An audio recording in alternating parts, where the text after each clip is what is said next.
administration just really screwed up our immigration policy in a profoundly dangerous way. But even if you agree that immigration is a problem, it seems division is the most compelling narrative for politicians. I remember this particular quote about the black community where he said, "What do you have to lose?" I'm a black man.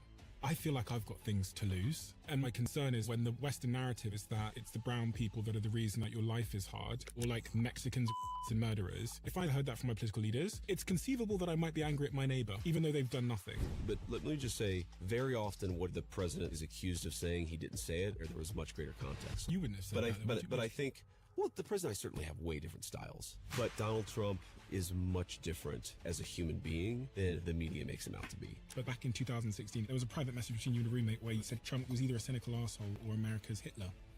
How do you go from that position to vice president of the same person? What is that journey? A crazy journey, man. But look, I thought Donald Trump would be a failed president. He was not. I thought that America's institutions were fundamentally functioning. They were not. You always have to be able to acknowledge when you're right and when you're wrong. Like, he's so non-conventional in the way that he does everything that things that were previously unimaginable are actually on the table. This peace deal with Iran, for example. But there's been lots of false deals. Well, this one's real, so. And Israel. Trump called Netanyahu a very difficult guy. What does Netanyahu want? I don't know. Well, what I would say is that we're different countries with different interests. Do you trust them? I don't really trust anybody. But having seen the President of the United States operate, I feel quite confident that they are the junior partner, we're the senior partner. We are the world's superpower. I'm going to take a little bit of a hard turn. Do you think aliens could be real? I do. Mr. Vice President, I had no idea about your earliest context. And it has informed what I've then seen from you later as an adult. But can you take me back?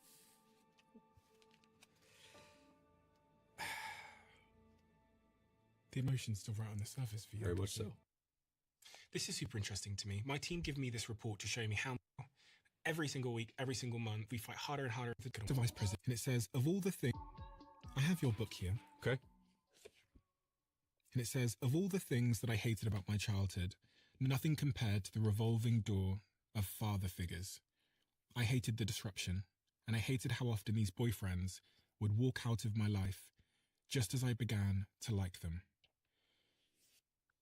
I always think to understand the people that are sat in front of me, you have to get a picture of their early context. Sure.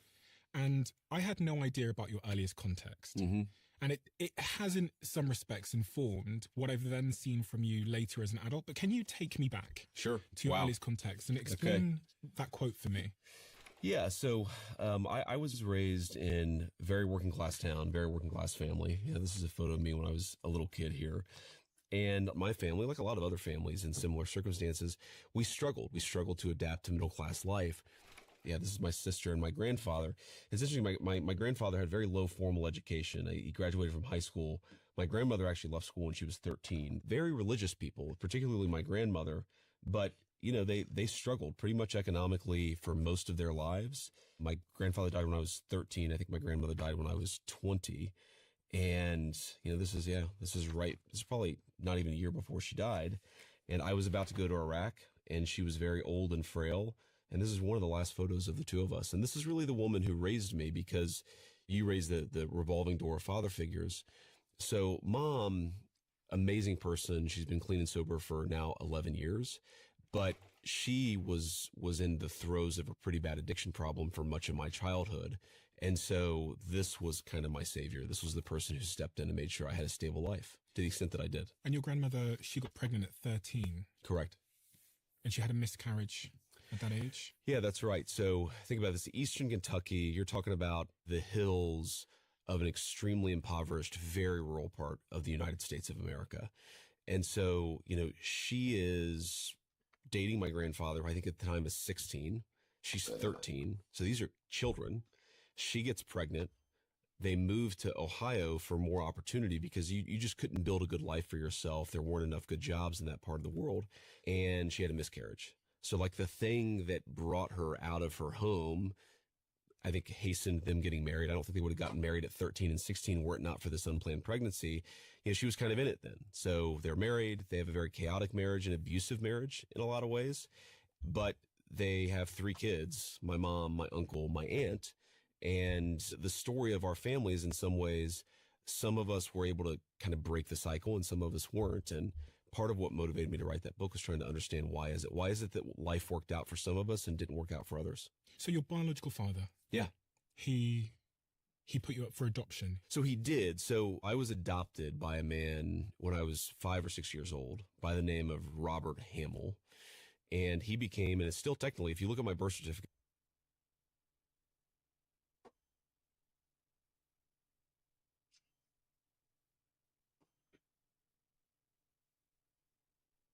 he is still listed as my legal father. Now, he was in the picture from, call it, I was 7 until 10 or 11.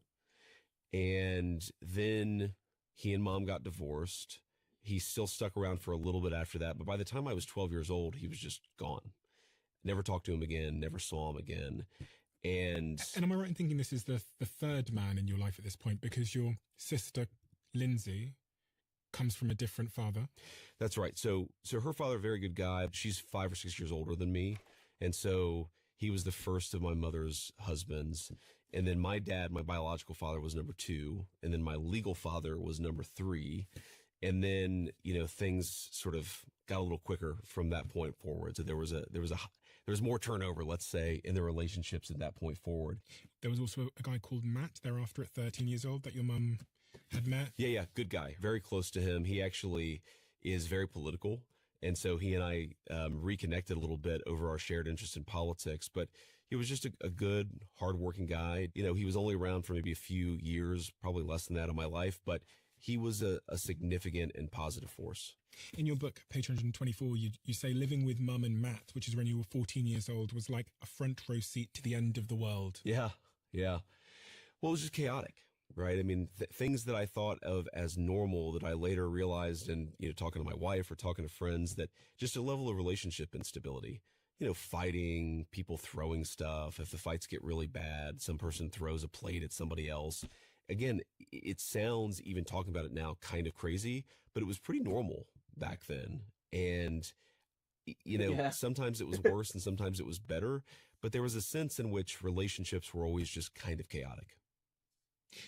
As an adult, like you can almost imagine now that you've got so many kids yourself that I can understand the feeling of craziness being normal, and you kind of don't realize until you see into someone else's world or someone else hears about yours. Because I can relate to that in many ways. But as an adult, you must look back on that and now see the way that shaped you. Yeah. Well, it was very unhealthy. I certainly think, again, it was hard to sort of really feel a sense of stability. It was hard to really attach to people because you always assumed that they were going to be gone. And, years later, I was actually at a conference. I was giving a speech, and this guy came up to me, and he was a child psychologist. And, he said, one of the things the literature shows is that people who come from traumatic or chaotic environments and end up doing pretty well, they always have one person, whether it was a teacher, a social worker, a grandparent, aunt, or an uncle. They always have one person who's sort of their anchor. And that seems to be the difference for a lot of these kids. And again, I was lucky enough to have that. And I think about my life a lot of times. I mean, sitting here, I'm the Vice President of the United States. What would my life have turned out to be if you had all that chaos, which was just a background part of my life, but you take out those stabilizing forces? God knows, man. Your grandmother. God knows. My grandmother. That's right. Because through your story, when I was reading about your childhood, she seemed like the safe place that you would retreat Correct. to over and over again. I was obviously, I think it's very important for boys to have male role models, to have father figures that they look up to. She was in an unconventional way, like both a mother figure and a father figure. She was extraordinarily odd. And I mean that in the most loving way possible. But she was just incredibly tough. I was, 12, 13. I was hanging out with one of the kids in the neighborhood who was kind of going down a bad path. He actually would later spend some time in jail, but he was getting into drugs, starting to smoke weed, starting to do a little bit more than that. Again, 12, 13. So we were pretty young kids. My grandmother found out, and she told me that if I kept on hanging out with this kid, she was going to run him over with her car. And then I was like kind of caught off guard by that. And she said, JD, I promise you, and no one will ever find out about it. And I was like, whoa. So like for the sake of this kid, I pretty much stopped hanging out with him. But that toughness, I think, was like a necessary part. It was like through sheer willpower that she kept me on the straight and narrow. And again, I don't know where I'd be without her. And over the next sort of couple of decades, your mother's addiction seems to get worse and worse. It does. It does. From prescription drugs to heroin. Correct. And everything in between. And it really sort of ravages not just her life, but the family's life. That's right. Nearly making your grandparents bankrupt. Yes. And Mom, by the way, has been clean and sober for 11 years, which is an amazing thing. But, when Papaw died, he was what my grandmother was for me. I sort of realized that that's what Papaw was for Mom. He was her safe place. He was her anchor. And I think she already had some addiction problems, but it just really accelerated from there. And things kind of went off the rails. And, my grandparents, before my grandfather died, were trying various ways to help her. And yeah, it got worse and worse, harder and harder drugs, had a few bad overdoses. And, by the grace of God, some miracle, it's amazing how transformed she is. And it sort of drives home how, for some people, drugs are just, they take so much away from a human being. And she was certainly that way. And in the same way that they took so much away from her, sobriety has given her a whole lot back. If I asked your wife, yeah, how this season of your life, the most formative season of your life, sure, has changed you, what are all the things she would say? It's funny because I remember interviewing, I think it was Michael Jordan's coach. Okay. And he said to me that people's dark sides and their light sides are like fundamentally interconnected. Yes. And I can relate. Absolutely. That the things people might clap for or applaud about you are also fundamentally linked to the things that you struggle with or that make you sometimes not the most normal person. Yes, that makes total sense to me. I think on the dark side, what she would say is, I am an extraordinary mistrust, I think, of people that I don't know particularly well. I sort of assume the worst sometimes about circumstances and things outside of my control, but I maybe assume the best about the people themselves, right? So there's an inherent sense that the world is going to fall apart.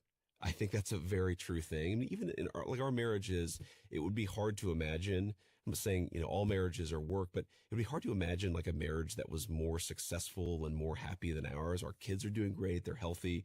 Like my wife and I love each other very much, but we're also just like, she really is my best friend. She's the person I talk to about everything. She's my closest confidant. And yet there are all kinds of times during our 12-year marriage where I've just had this thought, like, there's no way this is going to last. Either because she's taking the kids to the grocery store and I start thinking to myself, oh my God, a drunk driver is going to have a head-on collision. I just, there's a sense of like instability that is very much built in. That's kind of the dark. I think the light is because I've seen a lot of people at their very best and their very worst. I sort of assume the best about the human beings themselves. So even though the circumstances are crazy and even though shit hits the fan, sometimes completely outside of your control, I think what she would say is that I probably have a higher empathy quotient than any person that she knows. Mm-hmm. And I really try to understand what makes people tick. And so there's the light and the dark together, but there's a lot beyond that. I mean, look, it was a lot of work. When I look back at our early relationship and we'd have an argument, like before we were married, and I'd be like, oh, okay, well, fine, let's just break up. And her response is like, well, that's crazy. Why would we break up? Let's just like have a rational conversation. I'm like, honey, I don't do rational conversations in this context. That is not something we do. But again, so long as you're, I think, self-aware about that, it's a problem that you can solve. And certainly, I think she would say now compared to 14 years ago when we first started dating, it's just night and day. But very early on, it was a chaotic relationship itself. Clearly an avoidant attachment style, which obviously makes a ton of sense. Yeah. 100%. Yeah. I can relate. And yeah. I didn't have the vocabulary to describe that, but that's exactly what that was. Did you have to go to like couples therapy? Because it seems almost inconceivable that you could go through that early context, be so avoidant, be so sort of on edge with commitment and see everything as kind of being ephemeral, yet still have a healthy relationship like the one you have with her. No, never went to couples therapy. I actually went to like therapy a couple of times and I just found it way too uncomfortable to talk to a stranger. And so, is this uncomfortable? No. I mean, I guess this is kind of a weird kind of therapy, but no, it's just the idea. The other thing I really didn't like about it, and again, I don't mean this to criticize therapy. I'm sure it helps a lot of people. So please don't take this the wrong way. but there was something about it that felt almost too self-referential and too, like, it almost encouraged at least me to blame others or to blame my past or to blame my mom or to blame it just I really didn't like this feeling that I was sort of giving up agency over my own life. And so we've just gotten better at how we relate to each other. That's primarily me. I mean, she grew up in a very stable situation. So her parents are South Asian immigrants to the United States of America, but she was born and raised in San Diego, California. You know, just very normal middle class Southern California life. And I think because of that, she just had much healthier, let's say, much healthier relationship practices than I did. That point about understanding the person on the other end and having empathy for the human being, politics. Yeah. Appears to be almost exact, because I watch the election campaigns. I watch how, like, yourself and the president went against people like Kamala Harris. Sure. So you must, with that logic, think that Kamala Harris is actually like a really good person. Like, you must understand Kamala.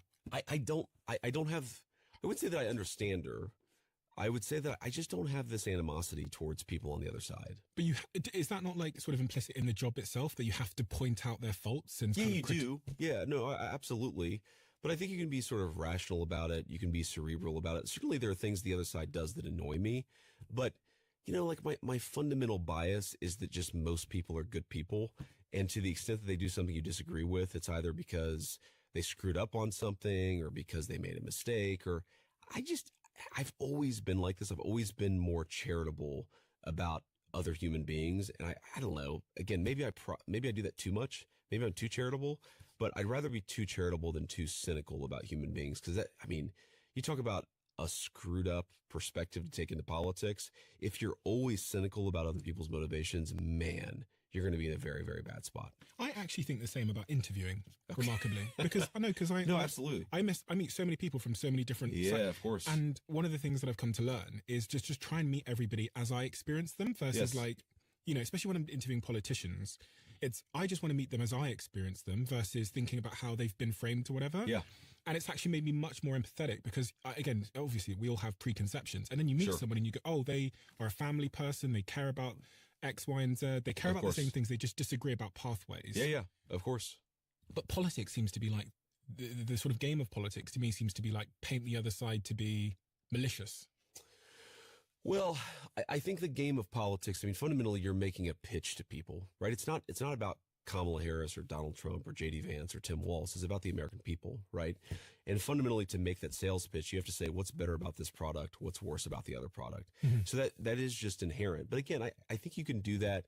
You know, what I always try to do is I try to talk about, here are the policies that are really bad. Here are the reasons why I think this is screwed up. Here are the reasons why I think that she made mistakes. But it is weird. It is fundamentally, you are in a position where you're trying to point out the faults in another people, even if it's just their conduct as opposed to their character. But even with that, I do think that you see people in politics who fundamentally just really hate the people on the other side. Yeah. That's just not me. It's never going to be me. Even when I'm being very pugilistic, like even when you really have to drive home a point, like not to get too much into the weeds of partisan politics, but like something I think the Biden administration just like really screwed up in a profoundly dangerous way was our immigration policy, right? Now, there are all kinds of reasons why that might have happened, but fundamentally that was a very, very, very bad screw up. But I don't hate Kamala Harris because I think she had a bad immigration policy. I just think it's important to point out the flaws. On the immigration policy, I mean, I've still got to go through your chart here, but on this point of immigration, this is another area where you get such division. Sure. And you get, I remember watching there was a couple of things I remember watching when I think I was probably back in Plymouth in the countryside. One of them was like Trump, the president, demonizing Mexican people and brown people. I remember this particular quote, which I've always struggled with a little bit, where he said about the black community, what have you got to lose? And I remember thinking, I'm a black man. I feel like I've got things to lose.